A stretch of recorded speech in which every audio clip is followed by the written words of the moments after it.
When you have chronic pain, you have like a really big love-hate relationship with your body. I mean, you love your body because, you know, it's you and it's keeping you alive. But you also hate it because you're like, hi, excuse me, can I please get a refund? Because my body seems to be slightly defective and really expensive. Hi everyone, and welcome back to my channel. I haven't posted on here in ages. I have been so out of the whole social media thing. I had my hip replacement a few months ago and I've been recovering and trying to get back into life.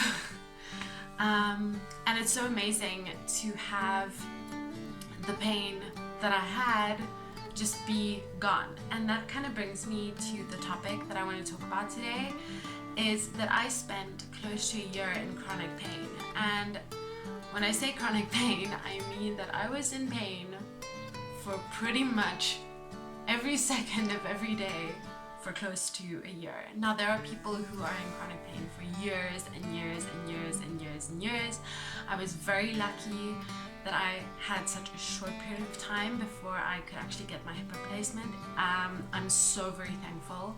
But for those of you who still suffer from chronic pain, I thought that I would share how I used to deal with my chronic pain, what really helped, what didn't help, and even in the recovery process, how that helped me. And it's, I don't know, hopefully you can find some kind of value out of this video.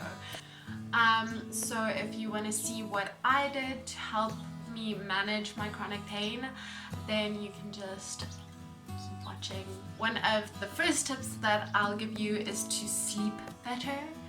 I know that this is really difficult, especially if you have chronic pain, to sleep, because being in chronic pain actually makes sleeping a lot more difficult, especially I had a problem with my hip where I couldn't really lie down properly without being in an intense amount of pain.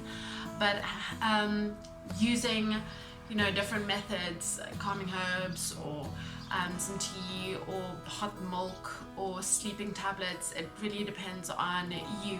Sleep is so insanely important when you have chronic pain, because I've noticed when I'm tired, I'm more sensitive to the pain, and I'm also more sensitive emotionally. And being in chronic pain actually makes it really difficult to cope emotionally. So if you have a rested out self, that might help. I know a lot of people who find relief when they're sleeping from their chronic pain. So if that's you, you know, go take a nap. So the second tip I have is so controversial, because I feel like people push it too far. Exercise. So if you have chronic pain, it doesn't really matter what kind of chronic pain, it's really important to keep moving your body, mainly because you don't want your muscles to atrophy, you don't want the condition to get any worse. But when I say exercise, I don't mean go to the gym and push yourself for an hour. I mean light stretching, do some yoga, do some Pilates, you know, do something very low impact, very gentle on your body, just move. It's really important for your body to keep active in that way. I mean, just keep it alive. The next topic is massage, and I was really lucky. My husband is amazing, and he's really supportive. So he used to help me out so much. He would massage my lower back because that took so much strain from me, like walking all wonky and stuff. Massaging actually helps so much. It helps you to relax, which in turn makes you sleep better, and it also improves a lot of blood flow to that area where the pain is. And blood flow is only a good thing when you have pain, because, you know, it makes it slightly better.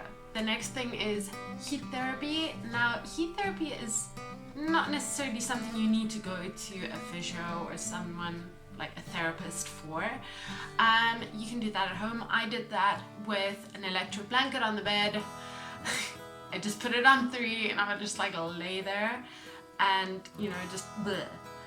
But the heat does help quite a lot. It improves blood circulation, again, and because you're heating up, you sweat slightly more, which helps release toxins. And most people who are on chronic pain medication have a lot of toxins in their body. I, for one, reacted very badly to the only pain meds that helped with my pain. So I would take it for pain, and it would help my pain, and it would break out my skin. It would make me pick up so much weight. Like I gained like 18 kilograms in a year, which is scary. I also tried to eat quite as healthy as I possibly could because I didn't want my body to have extra weight, but it just happened anyway. So the whole toxin removal thing is a good thing. And yeah, the heat also helps a lot with like immediate inflammation pain. The next thing is topical creams. Try to use topical creams as long as possible before resorting to tablets and medication. The reason I'm saying that is because something like Voltaren cream or ibuprofen cream or even CBD oil is, you know, it does help for the pain putting it on topically, and it does help, you know, to a point.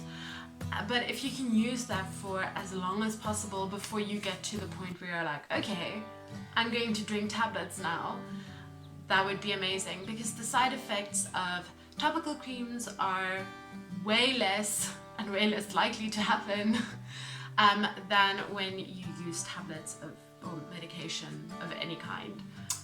The next thing would be like healing herbs. The world we live in is actually amazing because we have over 100 different plants that help with pain relief. I mean, that's amazing.